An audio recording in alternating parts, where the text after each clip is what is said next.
찬송가 390장, 찬송가 390장 찬송하시고 시작하시도록 하겠습니다.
만군의 여호와여, 주의 장막이 어찌 그리 사랑스러운지요. 주의 공적에서의 한 날이 다른 곳에서의 첫날보다 나은지, 악인의 장막에 사는 것보다 내 하나님의 성전 문지기로 있는 것이 더 싸우니, 여호와 하나님은 해요 방패이시라. 여호와께서 은혜와 영화를 주시며 정직하게 행하는 자에게 좋은 것을 아끼지 아니하실 것임이니이다. 만군의 여호와여, 주께 의지하는 자는 복이 있나이다. 아멘. 다 같이 자리 일어나셔서 찬송가 10장 찬송하시겠습니다.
사도신경으로 신앙 고백하시겠습니다. 전능하사 천주를 만드신 하나님 아버지를 내가 믿사오며 그 외아들 우리 주 예수 그리스도를 믿사오니 이는 성령으로 잉태하사 공중묘 마리아에게 나시고 본디오 빌라도에게 고난을 받으사 십자가에 못 박혀 죽으시고 장사한 지 사흘 만에 죽은 자 가운데서 다시 살아나시며 하늘에 오르사 전능하신 하나님 우편에 앉아 계시다가 저리로서 산 자와 죽은 자를 심판하러 오시리라. 성령을 믿사오며 거룩한 공예와 성도가 서로 교통하는 것과 죄를 사하여 주시는 것과 몸이 다시 사는 것과 영원히 사는 것을 믿사옵나이다. 아멘. 성시교독은 62번 시편 143편 말씀을 함께 교독하시도록 하겠습니다. 여호와여, 내 기도를 들으시며 내 간구의 귀를 기울이시고 주의 진실과 의로 내게 응답하소서. 주의 종에게 심판을 행하지 마소서. 주의 눈앞에는 의로운 인생이 하나도 없나이다. 원수가 내 영혼을 핍박하며 내 생명을 땅에 엎어서 나로 죽은 지 오랜 자같이 나를 암흑 속에 두었나이다. 그러므로 내 심령이 속에서 상하며 내 마음이 내 속에서 참담하니이다. 내가 옛날을 기억하고 주의 모든 행하신 것을 읊조리며 주의 손에 행하신 일을 생각하고 주를 향하여 손을 들고 내 영이 말한 것 같이 주를 사모하나이다. 여호와여, 속히 내게 응답하소서. 내 영이 피곤하니이다. 여호와여 주의 이름을 위하여 나를 살리시고 주의 의로 내 영혼을 만나서 끌어내소서. 주의 인자하심으로 주의 원수들을 끊으시고 내 영혼을 괴롭게 하는 자를 멸하소서. 나는 주의 종이니이다. 아멘. 성경은 찬송가 6장입니다.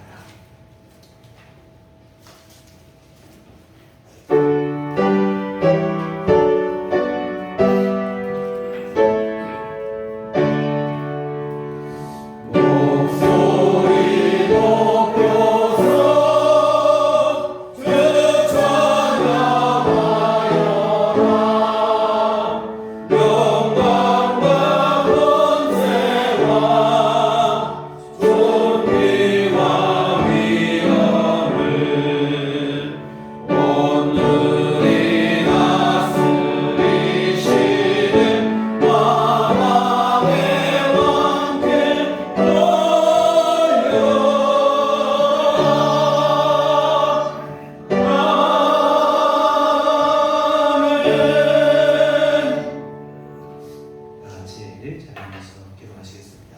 시간 예조원 선생님께서 기도해 주시겠습니다.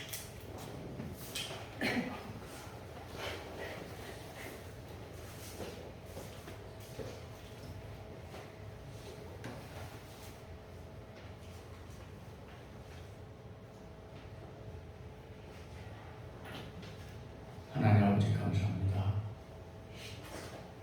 하나님을 모르고 살아가던 우리들에게 일찍 하나님을 알게 하시고 우리 심령 안에 하나님을 영접하게 하셔서 이 세상의 어둠 속에서 헤매던 우리들을 주님의 빛의 단으로 불러주신 하나님 아버지께 감사드립니다. 무력하고 연약하기를 떠없는 우리들을 전능하신 주님의 자녀로 삼아주셔서 거룩한 주님의 나라를 기업으로 얻게 하심을 또한 감사드립니다. 매일매일 하나님과 일심동체가 되어서 살아가려고 노력하는 중에도 우리의 나약한 믿음으로 인하여 때때로 길을 잃고 하나님을 배반하며 타락한 세상의 주류에 휩쓸려 살아갈 때도 있습니다. 우리들의 확고하지 못한 갈대 같은 믿음을 질책하시고 늘 하나님이 우리 삶의 나침반이 되어주셔서 하나님 말씀에 조차 험하고 죄 많은 이 세상을 승리하면서 살아갈 수 있도록 단단하고 굳건한 믿음으로 우리들을 인도하여 주시옵소서. 오랜 기간 계속되어지는 장마와 무더위 속에서 오늘도 주의 자녀들이 거룩한 주님의 날을 기억하고 주님의 보좌 앞에 나와 싸우니 이 시간 축복하여 주시옵고 우리들의 지치고 찌들은 영혼과 마음과 육신 안에 하나님의 영이 들어오셔서 우리들을 사롭게 하시고 힘있게 하시며 기쁨으로 이 예배에 임하게 하여 주시옵소서. 평강한 이 예배 위에 그리고 우리 심령 안에 오직 하나님의 영으로만 충만하게 채워주시옵고 우리의 영의 눈이 오직 하나님만을 바라보게 하시며 우리의 귀가 주님의 거룩한 음성에만 귀 기울이게 하여 주시옵소서. 우리의 입술이 주님만을 찬양하는 아름다운 도구가 되게 하여 주시옵소서. 이곳에 하나님의 귀한 성전을 세워주시고 이날까지 우리들 교회를 인도해 주신 하나님 아버지 감사합니다. 간절히 바라옵기는 우리들 교회의 사정을 아시는 주님의 능력의 손길이 우리들 교회와 성도들에게 깊이 진도하셔서 이 주님의 성전과 성도들이 영적으로 더 심원하게 하시고 깊이 있는 믿음의 기반 위에서 행복한 신앙생활을 하게 하시며 외적으로도 하나님을 갈구하면서 우리들 교회를 사는 성도들이 넘치게 해주시옵소서. 우리들 교회와 우리들 교회들이 나태해지고 잃어버린 기도의 능력을 찾기를 원합니다.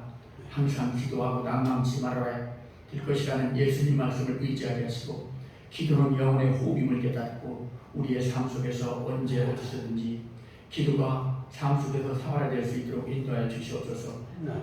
무슨 일을 하든 항상 하나님께 간구하는 삶을 살게 하여 주시옵소서. 사랑해 주님, 힘들고 고독한 사역의 길에서 목사님이라도 하나님의 돌보심과 의와 능력과 영적 물질적인 복을 불붙듯이 넘치게 되어 주셔서 목회자로서 짊어지고 있는 무거운 짐들을 경감시켜 주시옵소서. 목사님이 기도하고 계획하고 추진하고 있는 하나님의 사역이 하나님의 뜻 가운데 결실을 맺게 하시고 반드시 성취되게 하여 주시옵소서. 사랑의 하나님 아버지, 오랫동안 지속되고 있는 장마 속에서 많은 인명피해와 재산피해가 불어나고 있습니다. 인간이 통제하기 어려운 엄청난 자연재해 속에서 다시금 하나님 앞에 무력한 인간의 능력을 실감하게 됩니다. 수해로 인하여 생명을 잃고 세상 피해를 당한 저들을 위로하시고 하루빨리 복구하게 하시며 하나님의 전능하신 능력으로 더 이상 비가 내리지 않도록 도와주시옵소서. 장마기에 찾아올 무더위에도 우리 성도님들께 육신의 힘을 더하셔서 피곤치 않게 하시고 지치지 않게 하시며 하나님 자녀다움을 잃지 않고 늘 하나님 말씀 가운데 거하게 하셔서 평안한 얼굴과 화평한 마음으로 이 세상을 살아가게 도와주시옵소서. 이 시간도 말씀을 전하시는 목사님께 신령한 능력과 강건한 육신을 내려주셔서 하나님의 은혜가 넘치는 축복의 시간이 되게 하여 주시옵소서.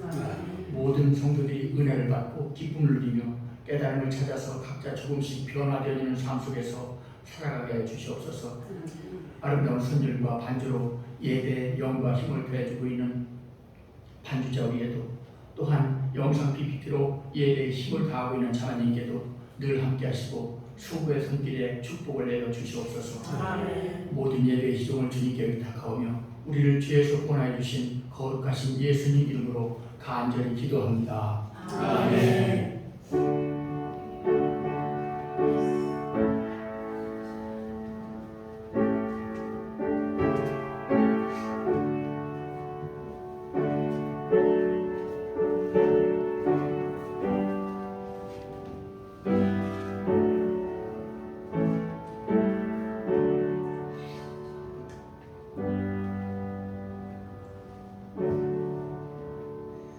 주님 가르치신 기도하시겠습니다.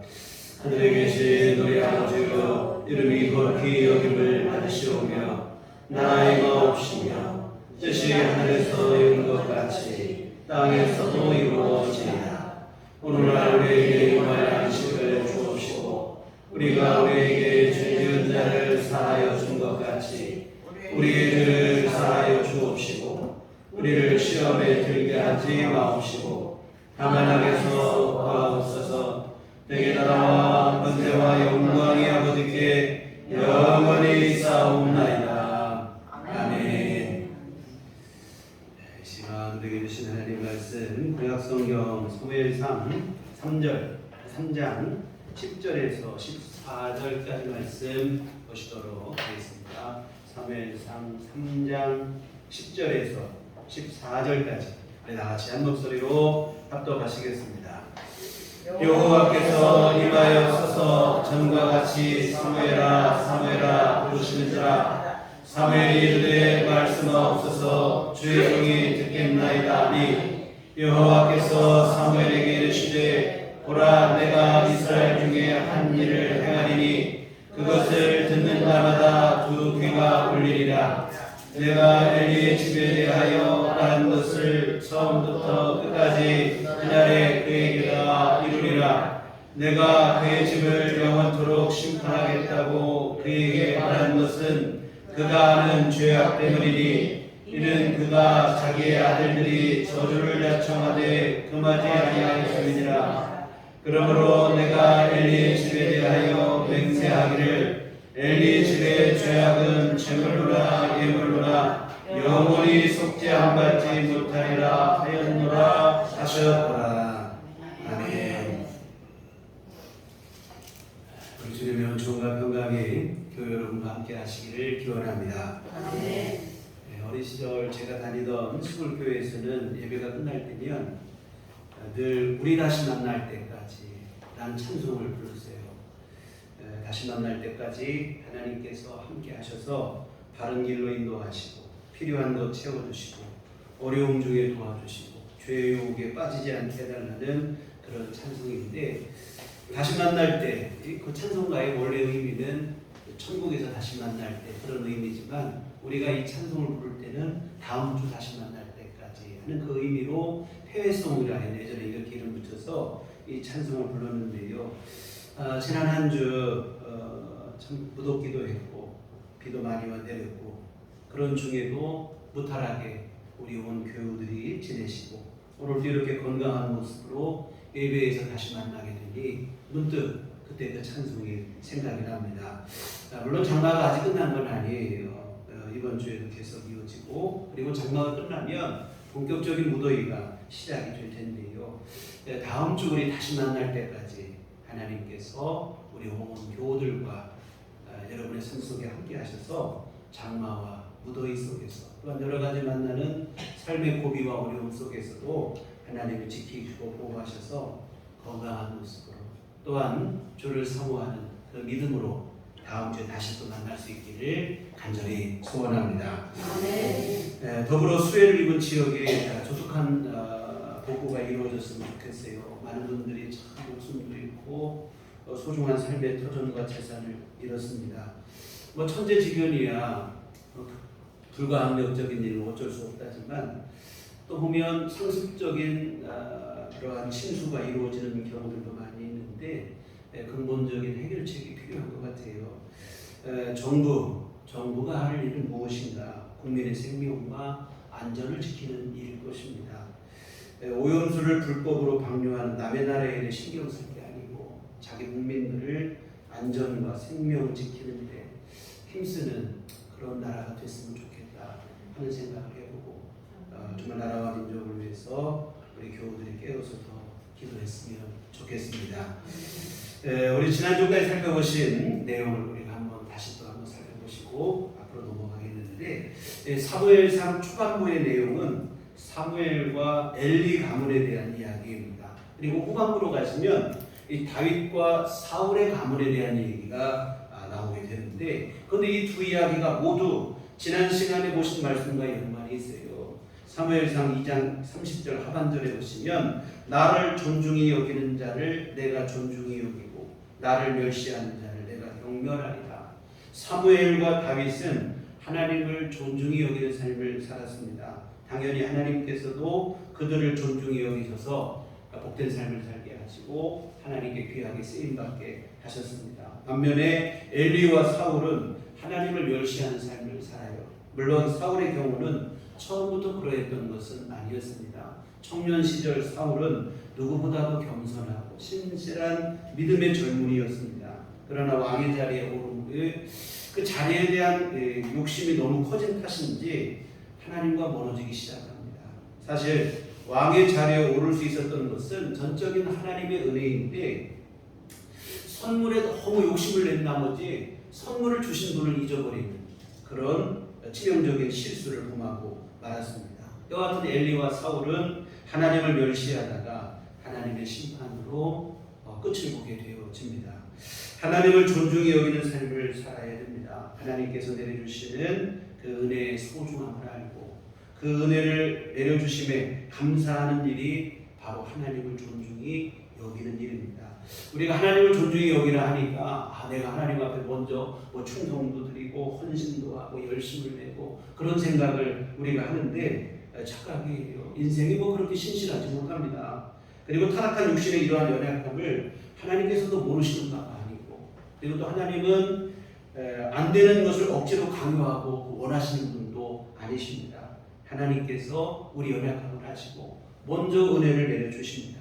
아무 자격도 없는 우리에게 은혜를 내려주시는데 생명도 주시고 구원의 복음도 주시고 날마다 우리로 하여금 살아갈 힘도 주시고 하나님께서 자격도 없는 우리에게 먼저 이런 은혜를 베풀어 주십니다. 그리고 이렇게 은혜를 베푸시고 다만 하나님께서 우리에게 바라시는 것은 그 은혜가 얼마나 소중한지 좀 알라는 거예요. 그리고 그 은혜를 하나님께서 베풀어 주셨다는 사실을 잊지 말고 하나님께 감사하기만 하라는 거예요. 이와 같은 우리의 삶을 지탱하게 하고 가능하게 하는 것이 하나님의 은혜라는 사실만을 잊지 말라는 겁니다. 이게 바로 하나님을 존중히 여기는 일이에요. 그러면 하나님께서도 우리를 존중히 여기셔서 그 은혜를 지속적으로 우리에게 내려주시겠다 하시는 것입니다. 사랑하는 성도 여러분, 하나님의 은혜로 사는 인생임을 분명히 아셨으면 좋겠습니다. 내 힘과 능력으로 되는 줄 착각하여 교만한 마음으로 하나님의 은혜를 멸시하는 그러한 실수를 범하지 말아야 됩니다. 하나님의 은혜를 소중히 여기시고 그 은혜를 내려주심에 감사하시고 하나님을 더욱더 간절히 의지하는 삶을 사시기 바랍니다. 연약한 인생이 험한 세상 속에서 평안을 누리고 복된 삶을 살 수 있는 유일한 길이에요. 받은 바 은혜에 감사하시고 더욱 주님의 은혜를 간절히 의지하시고 사모하시기 바랍니다. 이처럼 하나님을 존중히 여기는 삶을 사시면 하나님께서도 여러분의 여러분의 삶을 여러분을 존중히 여겨주실 줄 믿습니다. 오늘 본문은 반대의 얘기예요. 하나님의 은혜를 멸시했던 엘리 가문에 내려진 하나님의 심판의 말씀입니다. 지난주에 우리가 보신 것처럼 하나님은 무명의 한 선지자를 보내셔서 엘리의 죄를 지적하십니다. 그 죄로 인해 하나님의 심판이 시행될 것을 말씀하셨습니다. 그런데 엘리는 하나님의 이런 경고의 말씀을 듣고도 회개하지 않습니다. 즉시로 엎드려 회개하고 그랬어야 됩니다. 그리고 두 아들 홈리와 비느하스 더 이상 하나님의 제사를 멸시하지 못하도록 단호하게 책망을 했어야 돼요. 그런데 이런 즉각적이고 단호한 대처가 보이지 않고 그냥 한 귀로 듣고 한 귀로 흘려버리는 거예요. 그만큼 엘리가 영적으로 무디어졌다는 얘기가 되어지는데요. 사실 하나님께서 무명의 선지자를 보내셔서 심판을 예고하신 것은 기회를 주시려고 했던 거예요. 진짜로 심판을 시행하셔서 엘리를 벌하시려기보다는 엘리가 이 말을 듣고 죄를 뉘우쳐서 다시 하나님의 은혜를 회복하고 용서받고 그런 기회를 얻었으면 하는 마음이었습니다. 근데 그 기회를 엘리는 스스로 저버리고 만 거예요. 이래저래 안타까운 모습인데요. 결국 하나님의 심판은 시행이 되고 마는 겁니다. 하나님은 오늘 본문에 보시면 사무엘을 통해서 엘리 가문의 심판이 시행될 것을 선포하시는데 사실 오늘 본문을 기점으로 엘리의 시대가 저물어요. 하나님의 심판으로 엘리는 끝이 나고 사무엘이 역사의 중심에 부각되게 됩니다. 이제 하나님은 사무엘을 통해서 하나님의 일들을 이 땅에 이루어가시게 되어지는데요. 그런데 참 오늘 말씀 보면서 그 생각을 했어요. 사무엘이 하나님께 받은 첫 번째 사명이 너무 부담스럽다 이런 생각을 했습니다. 엘리 제사장 가문에 대한 심판을 선포하는 게 사무엘이 받은 첫 번째 사명이에요. 이런 말씀을 전한다는 것이 참 어려운 일입니다. 제가 목사, 설교자로서 우리 교회에서 설교할 때도 축복의 말씀, 하나님께서 복을 내려주시고 이런 말씀을 전하는 거야 좋지요. 그런데 때로는 우리가 교회에서 신앙이라고 하는 설교라고 하는 것은 교육이고 한데 좋은 얘기만 할 수는 없잖아요. 때로는 책망의 말씀을 선포해야 되기도 하고 그런데요. 사실 그럴 때는 좀 무거운 마음이 없지 않아 있습니다. 사실 설교는 누구 한 사람을 향해서 하는 게 아니에요. 우리 성도 불특정 다수를 향해서 설교하는 것임에도 불구하고 좀 무거운 말씀 부담이 돼요. 그런데 사무엘은 여러 사람에게 설교하는 게 아니에요. 당사자에게 선언하는 거예요. 그러니까 얼마나 난감한 일입니까? 그리고 그 당사자라는 게 누굽니까? 그동안 자신의 신앙의 스승이었던 엘리 제사장이에요. 그에게 이런 심판의 말씀을 선포해야 되니까 이 첫 번째 받은 사명치고는 어찌 보면 너무 고약한 일이 아닌가 하는 그런 생각도 듭니다. 이와 같은 하나님은 사무엘을 통해서 엘리 가문에 대한 심판을 선포하시는데 12절 말씀 보겠습니다. 내가 엘리의 집에 대하여 말한 것을 처음부터 끝까지 그날에 그에게 다 이루리라. 뭡니까? 엘리의 집에 대해서 말한 것 무엇이냐면 지난 시간에 보신 말씀이에요. 무명의 한 선지자를 통해서 엘리 가문에 내려진 심판에 대한 예고의 말씀인데 그 심판 예고가 예고로 끝나는 게 아니고 이제는 그 심판이 돌이킬 수 없이 그대로 시행하겠다는 겁니다. 여러분 다시 말씀드리지만 하나님께서는 회개하기를 바라시는 마음으로 한 번 기회를 더 주신 것인데 엘리는 그 기회를 스스로 저버리고 말았습니다. 결국에는 심판을 시행하시게 되는데 돌이키지 않으면 심판은 피할 길이 없어요. 그런데 우리가 참 인간이 왜 오만방자해지는가 하면 하나님의 오래 참으심에 대한 오해입니다. 하나님의 심판이 즉시로 이루어지지 않다 보니까 오만방자해요. 하나님께서는 어떻게든 돌아오기를 바라시는 마음으로 기다리시고 오래 참으시는 것인데 심판이 아예 없는 줄 착각하는 거예요. 죄가 죄인 줄도 모르고 갈수록 오만방자해지고 소돔과 고모라의 심판이 예고되었을 때 롯의 두 사위들이 농담으로 여겼다고 했는데 그런 것처럼 하나님의 심판을 우습게 여기는 일들이 비일비재합니다. 엘리 제사장에게 있어서도 안타까운 점이 바로 이 부분이에요. 하나님의 심판의 경고의 말씀을 엄중히 받아들이고 돌이켰으면 그도 다시 하나님께 쓰임받았을 거예요. 근데 그렇지 않고 그냥 대수롭지 않게 여기고 그냥 넘어가다 보니까 결국은 심판이 임하게 됩니다. 사랑하는 성도 여러분, 우리가 매일의 삶 속에서 경각심을 갖고 살아야 돼요. 마지막 심판이라고 하는 것은 영생과 영벌의 아주 무서운 심판입니다. 뭐 가볍게 여길 일이 결코 아니죠. 그런데 우리는 그런 생각해요. 별일 있겠나? 가볍게 생각을 하며 재수롭지 않게. 결국 이런 생각들은 우리로 하여금 영적인 나태함에 빠지게 하고 결국에는 죄의 수렁에 더 깊이 빠져들게 합니다. 여러분, 하나님께서 길이 참으시죠. 그러나 영원히 참으시는 건 아닙니다. 오래 참고 기다려주시지만 무한정으로 기다려주시는 건 아니에요. 하나님의 심판의 때가 있습니다. 내 생에 하나님의 심판의 때가 안 오면 내 인생의 종말에도 내 인생에 대한 심판의 날이 돼요. 더 이상 돌이킬 수 없는 날이 생각보다 빨리 우리에게 다가온다고 하는 사실입니다. 여하튼 엘리에게는 오늘 본문이 바로 그 날이에요. 여러분, 그런 날이 오기 전에 하나님을 기억하고 하나님을 바라보며 우리 삶을 믿음으로 바로 세우고 하나님의 뜻에 맞게 우리 삶을 사시는 것이 영적인 지혜일 줄 믿습니다. 여하튼 하나님은 심판을 시행하실 것을 말씀하시는데 14절을 보시면 그러므로 내가 엘리의 집에 대하여 맹세하기를 엘리 집의 죄악은 제물로나 예물로나 영원히 속죄함 받지 못하리라 하였노라 하셨더라. 엘리 가문에 내려진 심판은 더 이상 이제는 돌이킬 길이 없다는 거예요. 어떤 제물을 드리고 어떤 예물을 가지고 나와도 다시 속죄함 받지 못할 것이라. 아무리 엘리가 이제 깨닫고 뉘우치며 속죄 제물을 드려서 회개한다고 해도 하나님이 하시는 말씀은 이제는 늦었다는 거예요. 절대 용서받지 못할 것이라 말씀하시는데 무서운 말씀이죠. 더 이상 은혜가 없다는 거예요. 무서운 심판만이 있을 뿐이라는 것인데 사실 이런 말씀은 참 우리가 생소합니다. 우리가 평소 알고 있는 말씀은 뭐냐면 하나님은 한없이 우리를 용서하시고 자비가 무한하시고 은혜가 풍성하신 분이 하나님이십니다.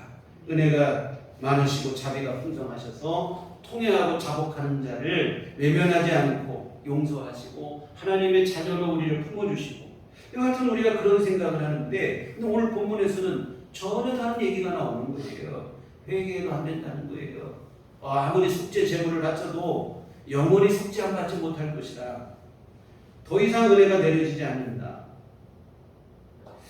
여러분, 우리가 지난 시간에 보신 말씀, 아까 말씀드린 것처럼 지난 시간에 보신 말씀은 회개의 기회를 주시기 위함이었어요. 그러나 오늘 본문의 말씀은 더 이상은 기회가 없다는 얘기를 하시는 거예요. 참 어떻게 하나님이 이런 얘기를 하시나, 끝났다고 이런 말씀을 하실까? 자비가 무한하신 하나님이 어째 이러시나? 여러분, 그런 데는 이유가 있어요. 13절을 보시겠습니다. 내가 그의 집을 영원토록 심판하겠다고 그에게 말한 것은 그가 하는 죄악 때문이니 이는 그가 자기의 아들들이 저주를 자청하되 금하지 아니하였음이니라. 여기 보면 그가 엘리가 아는 죄악 때문이라 이런 말씀이 나옵니다. 하나님께서 회개도 용서하지 않겠다고 하는 이유는 뭐냐면 그가 아는 죄악 때문이다. 무슨 얘기입니까? 엘리는 죄인 줄 알고도 죄를 지었다는 얘기예요. 모르고 실수로 죄를 지은 것이 아니라 알고도 고의적으로 죄를 지었다는 겁니다. 바로 뭐냐면 그의 아들들이 저주를 자청하되 저주받을 짓을 하고 있는데도 불구하고 금하지 않고 내버려 두는 것이 바로 그것이라는 것입니다. 저주받을 죄임을 모르는 게 아니에요. 알고 있습니다. 그러면 못하게 해야 되죠. 그 죄를 회개하고 돌이키게 해야 됩니다. 그런데 그냥 내버려 두는 거예요.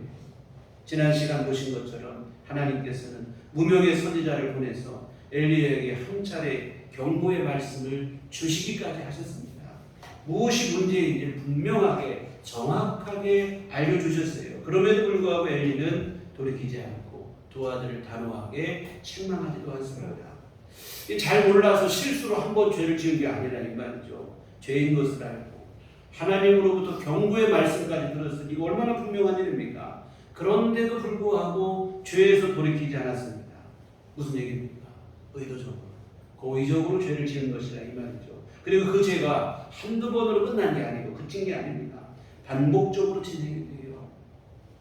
엘리의 두 아들 홈니와 피느하스는 백성들의 재물을 날마다 빼앗고 예배를 멸시하고 성전에서 음행을 저질렀습니다. 엘리 제사장은 알면서도 그냥 묵인하고 이게 하루 이틀 문제가 아니에요. 반복적으로 계속적으로 이루어지고 있는 일이다 이 말입니다. 결국 이런 죄는 더 이상 용서가 없다는 거예요. 속죄 제사로도 안 되고 회개로도 안 된다고 하시는 게 주님의 말씀입니다.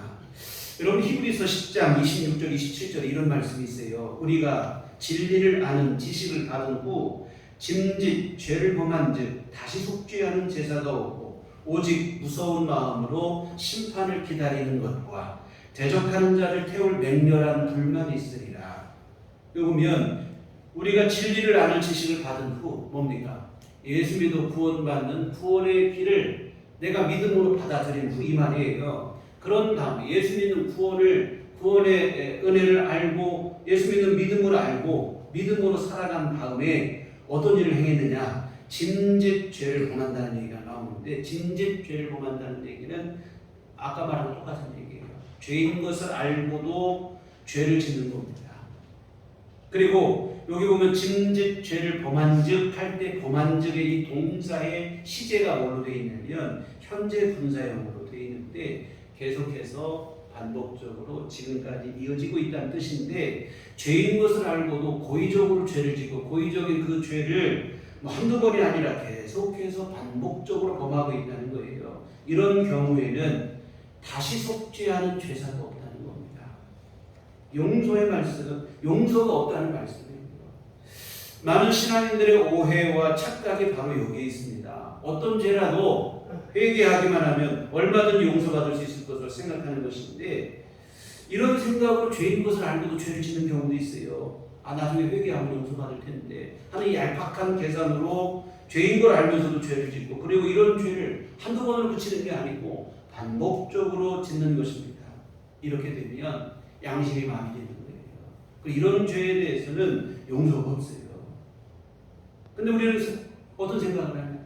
회개했는데 하나님 용서해 주셨겠지. 회개했으니까 용서받았을 것이라는 그 오해에서 비롯된 자기 확신으로 죄책감도 없는 거예요. 예수님의 십자가 복음 안에서 전혀 엉뚱한 일이 벌어지는 겁니다. 죄사함 받고 거룩한 삶을 사는 것이 아니라 오히려 예수 믿기 전보다 더 담대하게 죄를 짓고 죄책감도 없이 비양심적으로 살아가는 삶을 살아가게 되는 거예요. 이러라고 예수님은 십자가에 생명 바친 게 아닙니다. 그럼 이런 법은 없어요. 성경은 그런 죄까지도 용서를 말씀하신 적이 한 번도 없습니다. 이 시점에서 이 부분에서 언급하지 않을 수 없는 한 가지 사건이 있습니다. 이미 여러 차례 말씀드린 얘기지만 오늘 이 사실에 대한 이해를 돕는데 가장 좋은 사례인 것 같아요. 지금으로부터 20년 전, 꼭 20년 전의 일인데요. 20대 젊은 아버지가 유치원생인 두 남매를 한강에 투기하여 살해한 사건이 있었습니다. 유치원에 있는 두 남매를 놀이동원에 놀이공산 가자고 데리고 나와서는 수면제를 먹였습니다. 그리고 잠이 든 두 남매를 한강에 동작대교 위에서 차례로 강에다 투기해서 이 두 아이 남매를 죽였어요. 이 사건에 대한 현장 검증이 있었습니다. 그날 살인범인 남매의 아버지를 한 기자가 인터뷰를 했는데 그 인터뷰 내용이 방송에 고스란히 방영이 됐어요. 근데 그 내용이 참 충격적입니다. 기자가 아버지에게 물어요. 지금 심정이 어떠냐 했더니 착잡하고 괴롭다 대답을 합니다. 그러자 기자는 왜 그랬냐, 왜 두 아이를 죽였느냐고 물어요. 근데 살 방법이 없어서 그랬다고 하는 이 무책임한 답변을 해놓습니다. 그러자 기자는 화가 났는지 왜 그러면 같이 죽지 왜 아들만 죽였느냐 이렇게 물어요. 근데 아버지에 대해서 귀를 의심케 하는 대답이 나와요. 기독교인이라 자살할 수 없었습니다 하는 이런 얘기를 해요. 이 기자가 기가 차죠. 기가 찬 기자가 따지듯이 물어요. 그러면 기독교인인데 사람 죽이는 건 괜찮습니까? 했더니 이 아버지가 한 번 더 충격적인 대답을 합니다. 죄는 씻을 수 있습니다. 도무지 할 말을 잃게 만드는 답변인데요. 자살은 회개할 기회가 없으니까 안 되고, 아이들을 죽인 죄는 나중이라도 회개하면 내가 얼마든지 용서받으니까 괜찮다는 식의 논리인데, 십자가 복음에 대한 지독한 오해가 불러온 참극이라 이 말이죠. 여러분, 예수 믿으면 죄 용서받고 회개하기만 하면 모든 죄 용서받을 수 있다고 하는 말도 안 되는 계산으로 죄인 것을 알고도 죄를 지는 거예요. 예수 믿는 믿음과 복음에 대한 지독한 오해입니다. 만일 이런 식이라면 복음은 오히려 우리에게 구원이 되는 게 아니고 마약이 되고 마는 거예요. 사람들을 죄에서 구원하는 것이 아니라 오히려 더욱 죄의 노예가 되게 만드는 결과를 초래하고 마는 것입니다. 여하튼 회개하기만 하면 용서받을 수 있다고 하는 아니라는 생각으로 오히려 죄인 걸 알면서도 더욱 죄를 짓는 그러한 일들이 일어나면 이건 곤란하죠. 회개하기만 하면 얼마든지 용서받을 수 있다. 지독한 오해입니다. 이런 생각은 예수를 믿는 게 아니에요.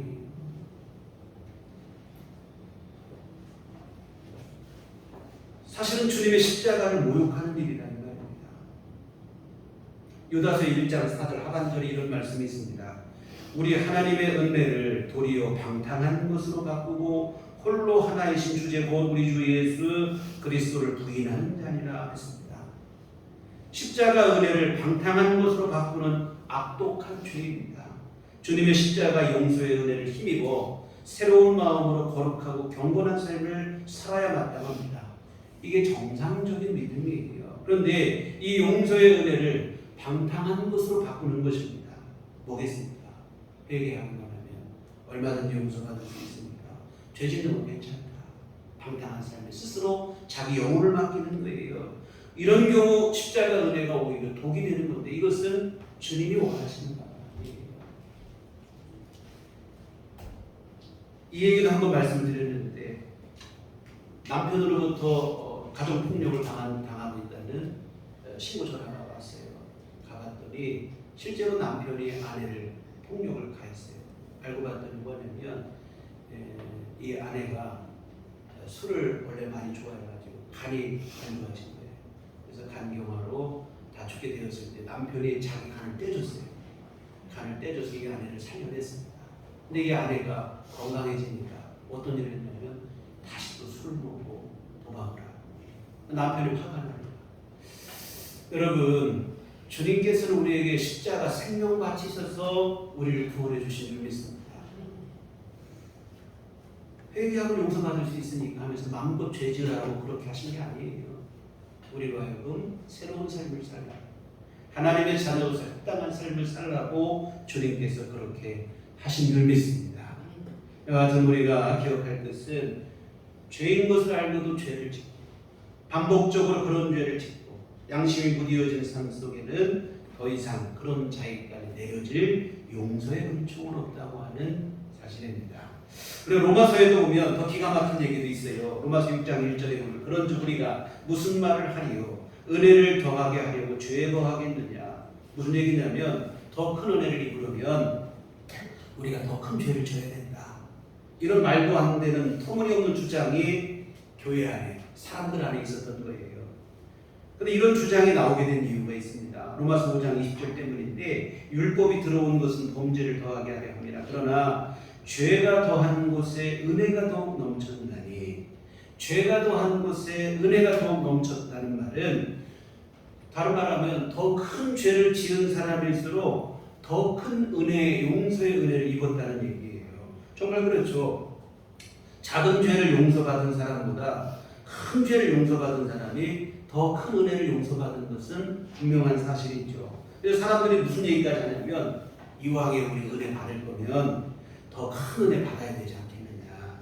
그런데 더 큰 은혜를 받으려면 우선은 우리가 더 큰 죄를 져야 된다. 그러니 우리 더 큰 죄를 짓자. 그리고 더 큰 은혜를 받자. 이거 말도 안 되는 얘기를 하는 거예요. 이런 말도 안 되는 주장이 실제로 있었던 거예요. 기가 막힌 일인데요. 이런 것은 믿음이 아니고 더 큰 은혜를 사모하는 게 아니고 더 큰 은혜를 빙자하여 타락한 육신의 본성을 부추기는 죄악된 마음에 지나지 않죠. 여러분, 은혜에 대한 오해가 불러온 부정적 결과입니다. 예수님의 십자가 은혜를 진심으로 정확하게 깨달은 사람이라면 그런 얘기를 할 수가 없어요. 오히려 자신의 지금까지 지은 죄를 슬퍼하고 통회할 따름이지 더 큰 죄를 짓자, 더 큰 은혜 받자, 아닙니다. 그동안 지은 죄로 충분해요. 더 큰 죄를 짓습니까? 우리의 죄를 용서하기 위한 삼위일체 하나님의 아픔과 눈물을 모르기 때문에 이런 말도 안 되는 주장을 하는 것이죠. 예수님의 그 십자가 희생, 주께서 베푸신 사죄 은혜가 얼마나 귀하고 값진 희생의 결과인 것인지를 분명히 아셨으면 좋겠습니다. 은혜를 오해하니까 이런 일들이 부작용들이 벌어지게 되어지는데요. 여하튼 이런 주장이 엉뚱한 주장에 바울 사도는 뭐라고 하냐면 그럴 수 없다는 거예요. 죄에 대해 죽은 우리가 어찌 그 가운데 더 살리고 그런 얘기를 합니다. 결국 그럴 수 없다. 우리는 이미 예수 믿는 순간 죄에 대해 죽었다. 우리 육신의 본성은 죽고 이제는 예수님으로 다시 산 사람인데 어떻게 죄 가운데 살 수 있겠느냐. 그럴 수 없다는 얘기를 합니다. 사랑하는 성도 여러분, 예수 믿어 죄사함 받은 은혜가 얼마나 귀하고 복된 일인지를 분명히 아셨으면 좋겠습니다. 우리 흔히 예수 믿고 저 어릴 때는 진짜 잘 살아보세 막 그 노래처럼 예수 믿고 잘 살아보자고 했어요. 교회에서 70년대, 80년대 부흥 강사님 모시면 복 받자 얘기를, 예수 믿고 복 받는 얘기를 많이 했습니다. 그런데 여러분, 예수 믿고 성공하고 출세하고 소원 성취하고 부자 되고 물론 이거 나쁜 일 없지 아니죠. 귀하고 이것도 복된 은혜인 줄 믿습니다. 그러나 아무리 우리가 성공하고 출세하고 소원 성취하고 부자가 다 되고 했다 할지라도 여러분, 우리 죄가 용서받지 못하면 우리 문제가 아무것도 해결이 안 된 거예요. 모든 인생의 가장 큰 문제는 죄 문제인 줄 믿습니다. 죄와 그 죄로 인한 사망의 문제가 가장 큰 문제입니다. 우리가 하나님으로부터 잃어버린 영혼이 되는 게 문제지, 내가 지금 바꾸는 것도 물론 문제죠. 문제 아니라면 그건 거짓말이에요. 문제입니다. 여러 가지 어려운 문제고 다 문제예요. 그러나 인생의 가장 큰 문제는 뭐냐면 하나님께 잃어버린 영혼이 됐다고 하는 사실입니다. 주님 앞에 돌아올 수 있어야 되는데 바로 뭐냐면 예수님께서 베풀어 주신 죄사함의 은혜로 내가 잃어버렸던 자에서 하나님의 자녀로 거듭나는 그 일일 줄 믿습니다. 근데 이런 은혜를 잘 몰라요. 그러다 보니까 예수 믿고 뭐 되는 것도 없는 것 같고 예수 믿어봤자 별것도 아닌 것 같고, 저도 진짜 어린 시절 그랬어요. 제 어린 시절에 참 이게 잘 모르니까 저희 아버지 사업에 실패를 하시고 뭐 힘들고 어렵고 그러면 집안 분위기가 얼마나 이게 그냥 숨이 막혀 오는 거예요. 집에 있으면 뭐 부도가 났다고 하고 한숨을 쉬고 계시고 그러면 밥을 먹어도 먹는 게 아니에요. 온 식구가 다 그냥 집안 분위기가 그래요. 아침에 제가 초등학교 시절, 중학교 시절, 철부지 어린 시절 아니에요. 학교를 가다 오는 거예요. 도대체 우리 집은 왜 이럴까? 예수님 열심히 믿는다는데 하나님은 왜 도대체 이럴까? 예수 안 믿는 우리 친구는 매일 쌀밥 도시락 싸고 다니고 문제없이 잘 지내고, 우리 집은 왜 이러는 거예요 도대체? 예수 믿어봤자 별것도 아니라 이런 생각을 했어요. 모르기 때문에 그렇죠. 여러분, 예수 믿는 복은 거기 있지 않습니다. 진정한 주님의 십자가 은혜의 복은 죄사함 받고 하나님의 자녀가 되고 지옥의 멸망에서 천국 백성 된 그 일인 줄 믿습니다. 이 은혜 여러분이 얼마나 소중한지를 정확하게 아셨으면 좋겠습니다. 그래야 우리가 쉽게 죄 가운데 빠지고 회개하면 또 용서받지 이런 생각을 하지 않게 되는 거예요. 그 은혜를 잘 모르니까. 이게 얼마나 주님께서 힘써서 하나님께서는 태초부터 그 이전부터 구원의 십자가 복음을 얘기하시고 예수님은 때가 참에 이 땅에 오셔서 십자가에 생명 바치셔서 이 구원의 복음을 완성하시고 성령께서는 지금도 정말 만물보다 더 타락한 게 이 사람의 육신의 마음이 우리 사람의 심령이라고 했는데 우리 육신까지 우리 심령까지 찾아오셔서 더럽게 하려고 우리 안에 내주하시며 이 십자가 복음을 깨닫게 하시고 믿게 하시고 헛된 길 빠지지 않게 하시고 우리를 이끌어 주신다 이 말이에요. 이런 성부, 성자, 성령 삼위일체 하나님의 희생과 사랑 덕분에 우리가 구원받고 살아요. 근데 이걸 잘 몰라요. 그러다 보니까 주님은 힘써서 주셨는데 가볍게 여기고 다시 또 죄를 짓는 거예요. 어린아이는 그럴 수 있어요. 우리 어린일 때 부모님이 깨끗하게 옷 입혀주면 그냥 잘 입는 게 아니고 나가서 금방 때묻히고 하잖아요. 모르니까. 근데 여러분 우리가 다 나이가 들어서도 그러면 이거 문제잖아요. 여러분 주님의 은혜는 깨끗한 옷 정도가 아닙니다. 우리 심령을 새롭게 우리의 삶을 새롭게 하신 은혜인 줄 믿습니다. 근데 이 은혜를 모르니까 또 죄 가운데 빠지게 돼요. 여러분 기억하실 것은 오늘 본문의 말씀처럼 그런 죄에 대한 용서는 없다는 거예요. 죄물로도 예물로도 영원히 속죄되지 않고 히브리서 기자의 말씀처럼 다시 속죄하는 제사가 없고 심판과 맹렬히 태우는 불만이 있을 뿐이다. 이렇게 얘기하고 있습니다. 여러분 예수 믿는 성도에게 있어서 최우선 목표는 거룩함과 정결함에 있는 줄 믿습니다. 죄사함의 은혜를 받은 사람답게 살았으면 좋겠습니다. 나를 죄와 사망에서 구원하신 예수님을 이제는 내 삶의 주인으로 모시고 이제는 예수님과 동행하시고 예수님께서 이끄시는 대로 순종하는 삶을 사셨으면 좋겠습니다. 그래서 여러분 날마다 주님만 바라보시며 주님의 인도하신 대로 오늘 설교 후에 불을 찬송한 가사처럼 세상과 나는 간 것 없고 구속한 주만 보인다. 정말 나를 구원하신 예수님만 바라보시며 정결한 믿음으로 오늘 여러분의 삶을 살아내시기를 주의 이름으로 부탁을 드립니다. 기도하시겠습니다.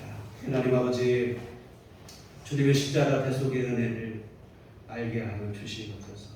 그 은혜를 섣부르게 하다 보니 오히려 은혜 때문에 더 죄를 짓는 이 엉뚱한 일들이 일어나기도 합니다. 하나님 아버지 주님의 십자가 은혜를 정확하게 분명하게 알게 하시고 이제 그 은혜 입은 사람답게 하나님의 자녀답게 우리 삶을 살아가게 하여 주시어 하나님께 영광과 찬송이 되는 삶을 살아가게 하여 주시옵소서. 예수님 이름으로 기도했습니다. 아멘. 찬송가 288장.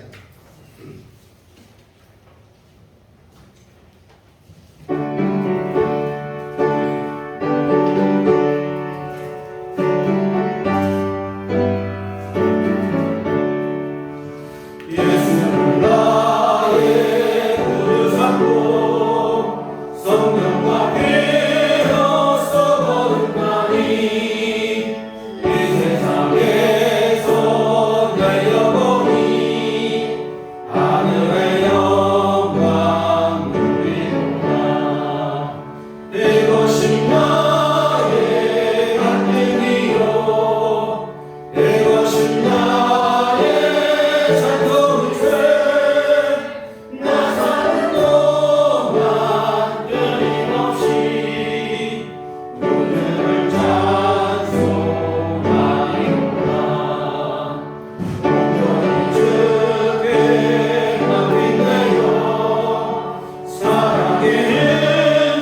지켜주시고 또한 우리 육신의 건강뿐만 아니라 우리의 믿음도 주님 지켜주시어서 주님 사모하는 마음, 주의 은혜를 간절히 사모하는 마음 주시어 우리 자리에 함께 모여 예배하게 하시니 감사를 드립니다. 하나님의 풍성한 은혜 감사하며 주께 이 헌금 드립니다. 하나님 기뻐받아 주시옵소서. 또한 아버지 하나님 시간을 드리고 헌금을 드리고 몸과 마음과 정성을 들여 주님을 예배한 귀한 심령들을 기뻐받아 주시옵소서. 한량없는 은혜 내려 주시옵소서. 귀한 삶을 지키시고 보호하여 주시옵소서. 무엇보다 주님의 구속의 은혜인 하나님의 백성으로서 하나님의 자녀답게 살아가는 삶을 살아갈 수 있도록 날마다 때마다 주님 선한 길로 복된 길로 인도하여 주시옵소서. 아버지 하나님 또한 날아오기는 주중에도 또 연이어 비가 내리고 무더위가 계속된다고 합니다. 하나님께서 지켜주시옵시고 아버지 하나님 강건케 하여 주시옵시고 하나님의 도와심과 보호하심 속에 살게 하여 주시옵소서. 또한 아버지 하나님 피해를 입으신 분들 주님 긍휼히 여겨 주시옵소서. 아버지 하나님께서 도우시고 함께 하시고 주님께서 아버지 빨리 회복할 수 있도록 도와주시며 뿐만 아니라 더 이상의 피해 없도록 주께서 지키시고 보호하여 주시옵소서. 하나님 또한 우리에게 믿음 더하시사 날마다 주님의 인도하심 속에 살아가게 하시고 우리 마음속에 기쁨과 위로부터 내려오는 참 평안이 머무는 삶이 될 수 있도록 하나님 도와 주시옵소서. 아버지 하나님 육신이 연약한 자들 건강 지켜 주시옵소서. 주님께서 피 묻은 손으로 친히 안수하여 주시사 모든 질병은 떠나가게 하여 주시옵시고 건강함 속에 생활하도록 도와주시옵소서. 아버지 하나님 또 날마다 우리에게 새 힘을 주시어서 오늘 우리에게 주어진 일들 하루하루 살아가며 우리가 감당해야 될 일들 육신이 연약해서 못하는 일 없도록 하나님 날마다 새 힘을 주시옵소서. 아버지 하나님 또한 경제적으로 힘들고 어려운 우리 성도들 가정마다 주님께서 주님 가정 경제를 책임져 주시옵시고 살림살이를 주님께서 보호하여 주시어서 어려움 없도록 도와주시옵소서. 일용할 모든 것 채워 주심으로 주 안에서 아버지 하나님 주시는 만족을 누리게 하여 주시옵시고 하나님 주시는 은총 가운데 거하는 삶이 되도록 이끌어 주시옵소서. 하나님 우리 한 주간 살 때 주여 믿음으로 승리케 하여 주시옵소서. 예수님의 이름으로 기도했습니다. 아멘. 교회 소식 시간입니다. 주님만 바라봅시다. 참 대전 우리가 비가 안 온다 했는데 이번에 참 비가 많이 왔어요. 이렇게 엊그제 같은 경우 보니까 오늘 비가 내리고 참 했는데 이렇게 건강하게 함께 돼서 다시 말씀드리지만 참 반갑고 감사합니다. 이번 한 주간에도 장마 끝나고 무더위가 또 우리를 힘들게 할 텐데 건강 잘 관리하시고 적절히 쉬시고 잘 잡수시고 특히 우리 노년의 우리 성도님들 건강 관리 잘 하시길 저도 또 위해서 더 기도하도록 하겠습니다. 교회 밖에 성경 공부와 집회 참여를 강하고 교회 중심으로 우리 건강한 신앙생활을 함께 이어가시면 좋겠습니다. 영적으로 혼탁한 시대를 살아갑니다. 우리 올바른 믿음으로 살아가는 일에 힘쓰시기를 당부드립니다. 우리 다 같이 자리에 일어나셔서 서로를 축복하시며 평안을 너에게 주는 함께 찬양하시겠습니다.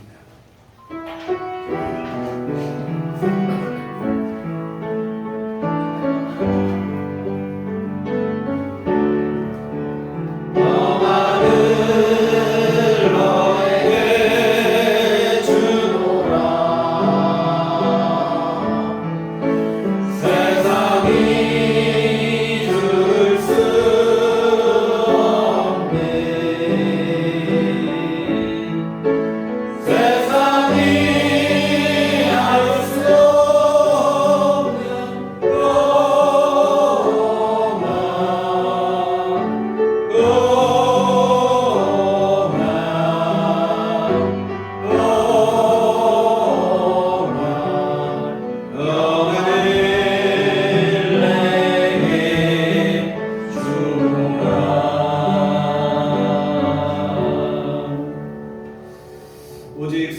너희에게 임하시면 너희가 권능을 받고 예루살렘과 온 유대와 사마리아와 땅끝까지 이르러 내 증인이 되리라. 우리가 주의 증인이 되겠습니다. 이제는 우리 주 예수 그리스도의 구속의 은혜와 하나님 아버지의 극진하신 사랑하심과 성령님의 유교통 역사 감화감동 충만하심이 주의 피로 세우신 우리들 교회 위에와 하나님의 자녀로서 합당한 삶을 살기를 소원하고 다짐하는 주의 모든 자녀들의 심령 위에 지금부터 영원토록 함께 계시기를 간절히 축원하옵나이다. 아멘.